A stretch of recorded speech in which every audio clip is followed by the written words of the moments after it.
Bienvenue dans la chaîne de Mathématiques Sciences. Aujourd'hui, je prends et expliquer une nouvelle vidéo, qui est donc une vidéo en mathématiques tout simplement pour les secondes. Et dans cette vidéo de mathématiques pour les secondes, ici on va tout simplement apprendre à factoriser en utilisant encore une fois une identité remarquable.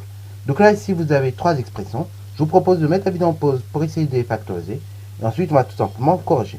Sur ce donc, correction. Alors du coup, on va commencer par la première expression, qui est l'expression A, qui est donc égale à la chose suivante. 36 moins x au carré. Alors, pour la factoriser, il faut toujours se poser, pareil, deux questions. Alors, est-ce que je vais factoriser ici avec une identité remarquable ou est-ce que tout simplement je vais factoriser avec un facteur commun? Ok, voilà. Alors, la réponse est très vite trouvée. Ici, donc, on va factoriser avec une identité remarquable. Ok, voilà. Donc, c'est parti, mon kiki. Mais justement, quelle identité remarquable que nous allons utiliser? La réponse est la suivante. Vous voyez donc que vous avez seulement deux termes, une soustraction qui sépare. Donc ici, ça va être la troisième identité remarquable qu'on va utiliser dans le sens de la factorisation. C'est-à-dire donc a carré moins b carré, qui est donc égal à a moins b, facteur de a plus b. Ok, voilà. Une fois donc que j'ai tout simplement identifié l'identité remarquable que je vais manipuler, que je vais donc me servir, il ne me restera plus donc qu'à factoriser. Ok, donc c'est parti mon kiki. Donc 36, je peux l'écrire comment sous la forme d'un carré? Je peux l'écrire comme 6 au carré. Ok, et après x au carré, c'est déjà écrit sous la forme d'un carré. Ok, une fois donc que j'ai identifié en quelque sorte mes deux nombres, que j'ai écrits sous la forme de carré, et dans ce cas là ça me permet d'identifier qui est a et qui est b. Donc là en quelque sorte le nombre 6 c'est le a et le nombre x c'est tout simplement b. Et après c'est parfait. Je vais donc ouvrir deux parenthèses. Ok, dans la première parenthèse, je vais mettre un moins, par exemple. Dans la seconde, je mettrai un plus.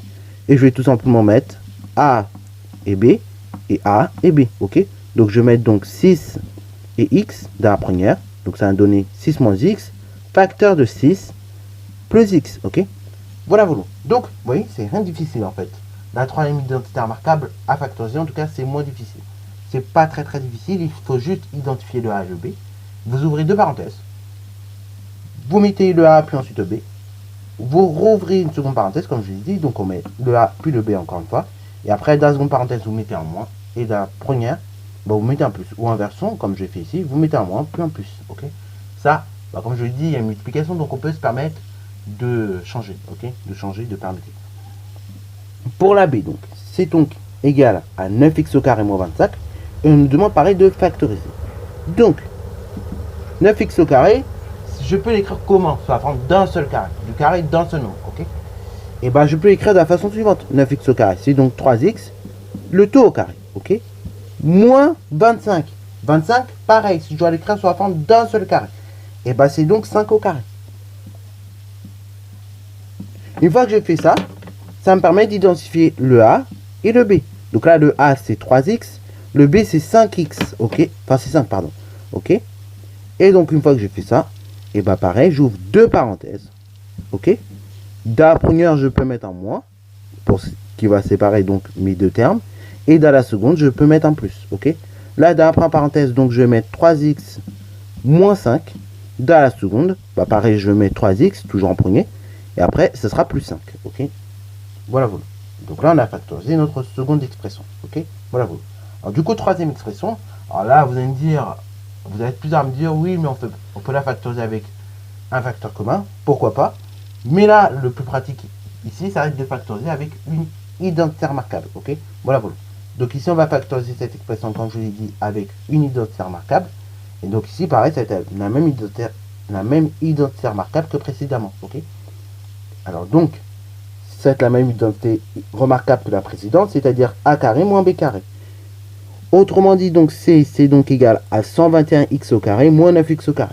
Alors, comment je peux écrire 121x au carré sous la forme d'un seul carré? Ok, c'est donc égal à 11x le tout au carré moins 9x au carré. Pareil, si je veux l'écrire sous la forme d'un seul carré, ça va me donner 3x le tout au carré avec les parenthèses. Donc là, je peux identifier très clairement maintenant le A, le B, et après, j'applique mon identité remarquable. Donc, on a donc A moins B facteur de A plus B. C'est-à-dire donc on a 11x moins 3x, facteur de 11x plus 3x, ok. Et là, bah vous voyez que finalement, on a bien factorisé les choses, ok. Voilà, voilà. Et vous voyez donc que bah, c'est pas si compliqué que ça finalement de factoriser, ok. Donc voilà, voilà. Il y a des fois, pareil, quand on devra résoudre des équations, on sera peut-être amené à devoir faire des factorisations de ce style-là, ok. Donc c'est pour ça qu'il faut être déjà opérationnel maintenant, ok, là-dessus. Donc voilà, voilà. Sur ce, c'est la fin de cette petite vidéo. J'espère qu'elle t'a plu. Si c'est le cas, n'hésite d'ailleurs pas à la liker, puis commenter. Et bon reste à toi en mathématiques et en sciences.